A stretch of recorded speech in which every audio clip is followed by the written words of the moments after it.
क्रांति की धरा मेरठ में इस समय चुनावी मिजाज इतिहास और वर्तमान के बीच मिलकर चलने की कोशिश करता दिख रहा है। वो भी क्यों ना, एक तरफ टीवी के राम यहाँ चुनावी मैदान में हैं, तो दूसरी तरफ मान्यताओं के अनुसार मेरठ रावण की ससुराल भी है। ऐसे में पिछले 3 चुनाव से लगातार भाजपा को जीत दिला रही मेरठ की जनता अपने नए उम्मीदवार अरुण गोविल को लेकर क्या सोचती है और क्या इस बार मेरठ की जनता कोई नया फैसला लेने के मूड में है, इसे जानने के लिए इंडिया अड्डा की टीम मेरठ पहुंची। मौका था भाजपा प्रत्याशी अरुण गोविल के नामांकन का। मेरठ में अरुण गोविल का हौसला अफजाई करने खुद उत्तर प्रदेश के उप मुख्यमंत्री केशव प्रसाद मौर्य भी पहुंचे हुए थे। नामांकन के बाद अरुण गोविल की अगुवाई में रोड शो भी हुआ। लोग हमेशा मुझसे पूछते रहे, मैं हमेशा कहता रहा हूँ कि मैं मेरठ का हूँ, क्योंकि मैं मेरठ का हूँ। इसलिए आप सबके सामने ये दिल खोलकर बात कर रहा हूँ कि यहाँ से इस बार एक रिकॉर्ड जीत हासिल करनी है। केवल जीतना लक्ष्य नहीं होगा, एक रिकॉर्ड जीत हासिल करनी होगी। और प्रधानमंत्री जी और योगी जी और सभी बड़े नेताओं के जो इस देश के लिए काम कर रहे हैं, जो इस प्रदेश के लिए काम कर रहे हैं, उन सबके हाथ मजबूत करने होंगे। वो हम करेंगे, वो जमीन का आदमी करेगा, वो कार्यकर्ता करेंगे, वो हम सब मिलकर करेंगे। क्योंकि अगर हमें देश को प्यार करते हैं, जो हम करते हैं, हम अपने राष्ट्र को प्यार करते हैं। एक व्यक्ति ने हमें सिखा दिया, माननीय मोदी जी ने, कि राष्ट्र को प्यार कैसे किया जाता है, राष्ट्र कैसे बनाया जाता है। हमें उनके लक्ष्य को उनके साथ मिलकर पूरा करना है। सहयोग बीजेपी जैसे संगठन का साथ होने से अरुण गोविल के लिए चुनावी दांव पेच में एक्सपर्ट हुए बिना भी यह राजनीतिक युद्ध लड़ना आसान दिखता है। लेकिन इंडिया अड्डा की टीम ने पार्टी कार्यालय पर जो देखा, उससे यह तो साफ है कि अभिनेता से नेता बने अरुण गोविल को नेता बनने में अभी टाइम लगेगा। मसलन पार्टी कार्यालय पर शाम को एक मीटिंग होनी थी और कार्यकर्ता उनका घंटों से इंतजार कर रहे थे, लेकिन नेता बने अरुण गोविल रात में नहीं आ पाए। पार्टी के स्थानीय नेता और उनके चुनाव प्रचार का जिम्मा संभाल रहे कार्यकर्ता भी ऑफ द कैमरा यह स्वीकार कर रहे हैं कि प्रत्याशी को अभी राजनीति के हिसाब से ढलने में टाइम लगेगा। लेकिन वे यह भी कहते हैं कि टीवी के राम और कार्यकर्ताओं का हौसला मिलकर आसानी से जीत हासिल हो जाएगी। भारतीय जनता पार्टी का संगठन बहुत बड़ा है। वो हमारे पास बूथ तक की संरचना है। प्रत्येक बूथ पे हमारे 40 से 50 कार्यकर्ता हैं। दूसरे दल केवल ईवीएम को कोसने का काम कर सकते हैं, उनके पास कुछ नहीं है। ये बूथ पे खड़े होने वाला व्यक्ति नहीं है। हमारे पास फौज है बूथ पे खड़े होने वाले कार्यकर्ताओं की।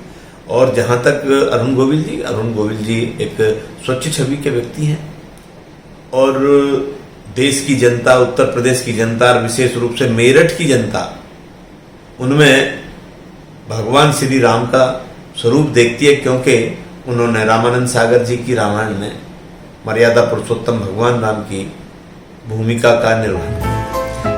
ये तो हुआ पार्टी का मिजाज, लेकिन जब इंडिया अड्डा की टीम जनता का मिजाज जानने पहुंची तो यह साफ नजर आया कि यहाँ भी मोदी मैजिक है और अरुण गोविल से ज्यादा लोग नरेंद्र मोदी और योगी आदित्यनाथ के नाम और काम पर वोट देंगे।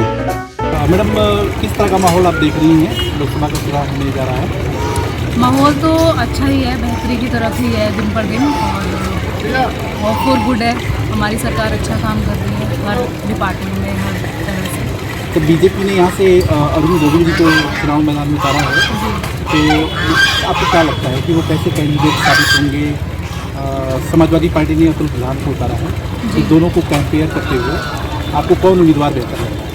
देखिए सर, कंपैरिजन तो मैं नहीं कर सकती, लेकिन हाँ, अरुण गोविल जी का जैसे वो पर्सनालिटी है और जैसे वो सज्जन है समाज के लिए, उन्होंने और भी पहले काफ़ी काम करते आ रहे हैं।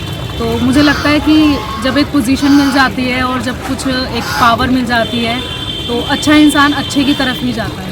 तो मतलब मेरठ के, मतलब आप शहरी इलाके से ताल्लुक़ रखते हैं, तो मतलब शहर में क्या कोई 4 समस्या है आप बताओ कि जो मतलब पिछले 5 साल से आप मतलब फेस कर रही हैं? और ये समस्या तो बेसिक ही रहती है, नहीं सुधार भी से होता रहता है, बट रेगुलरली मेन तो जैसे सड़कों का रहता है, काफ़ी जगह की बहुत ज़्यादा ख़राब है। तो जो लेडीज़ अपने साथ छोटे बच्चों के साथ जाती हैं, जो अकेले ट्रैवल कर रहे हैं, कुछ उस चीज़ में सुधार होना चाहिए डेफिनेटली। वो बायस नहीं है कि हाँ हम बीजेपी को ही बोलें या किसी और को ब्लेम करें, बट ये है कि वो चीज़ें सरकार को देखनी चाहिए और वो करनी चाहिए। मोदी जी योगी जी को लेकर के क्या नजरिया है? नज़रिया अच्छा ही है, मोदी और योगी हैं तो सब। मोदी में कोई दो आप बात बताइए कि जो आपको अच्छी लगती है। मोदी जी ने वो तो हाँ, वो तो शेर हैं और दिन पर दिन वो बहुत सारी चीजें और कर रहे हैं। योगी जी बब्बर शेर उन्होंने मतलब आप मोदी जी शेर है हाँ। और योगी जी बब्बर शेर हैं और हम उनके साथ हैं। हम पूरी शेर का पूरा एक ग्रुप बना रहे हैं और जो चेंजेस वो ला रहे हैं वी आर मतलब very much impressed with his education को लेकर, एजुकेशन को लेकर।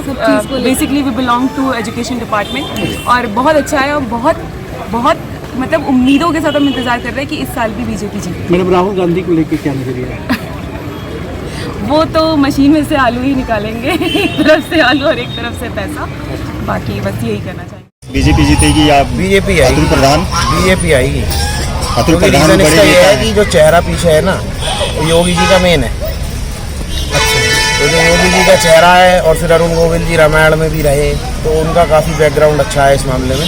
सपा का चांस नहीं दिखता है। नहीं, यहाँ तो नहीं दिखता मुझे कहीं से कहीं। चुनावी मिजाज जानने में हमें ऐसे लोग भी मिले जो समाजवादी पार्टी या दूसरे विपक्षी दल को वोट देने की बात कर रहे हैं और वे लोग मोदी सरकार से नाखुश भी नजर आए, लेकिन वह कैमरे के सामने कुछ भी बोलने से बचते रहे।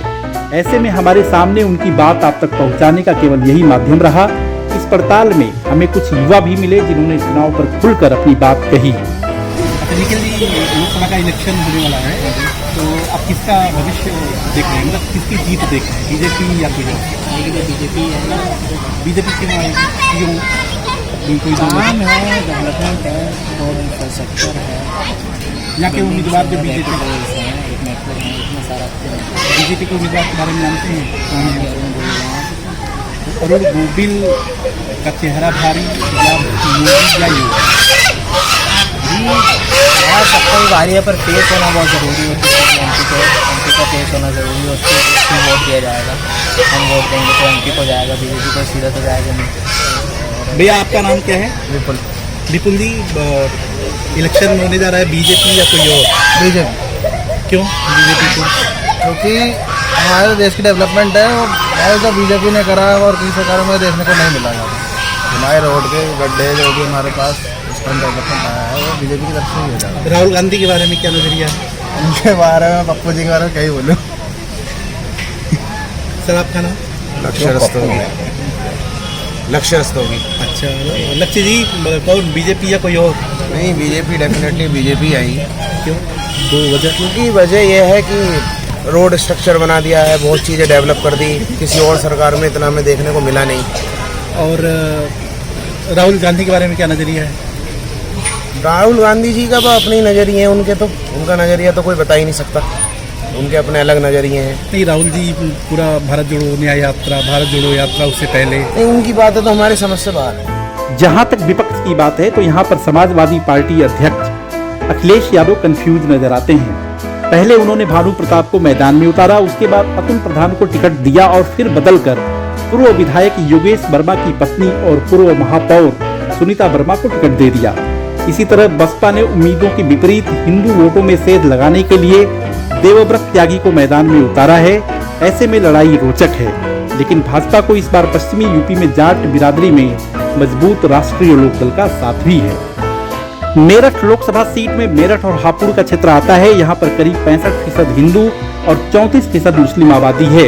लेकिन जिस तरह 2019 में भाजपा के राजेंद्र अग्रवाल और सपा बसपा गठबंधन के हाजी याकूब कुरैशी के बीच कांटे की टक्कर हुई थी, उसमें भाजपा केवल 5000 वोटों से जीत पाई थी। उसे देखते हुए भाजपा को मोदी योगी के साथ साथ टीवी के राम के करिश्मे की बड़ी आस है। साथ में उसे यह भी भरोसा है कि अरुण गोविल पश्चिमी यूपी में कैराना समेत कई सीटों में उसे बड़ी जीत दिलाने में मदद करेंगे। ऐसे में 26 अप्रैल को वोटिंग के समय भाजपा के साथ अरुण गोविल की प्रतिष्ठा भी दांव पर होगी। अगर आपको हमारा वीडियो पसंद आया हो तो उसे शेयर, सब्सक्राइब और लाइक करें। देखते रहिए इंडिया अड्डा।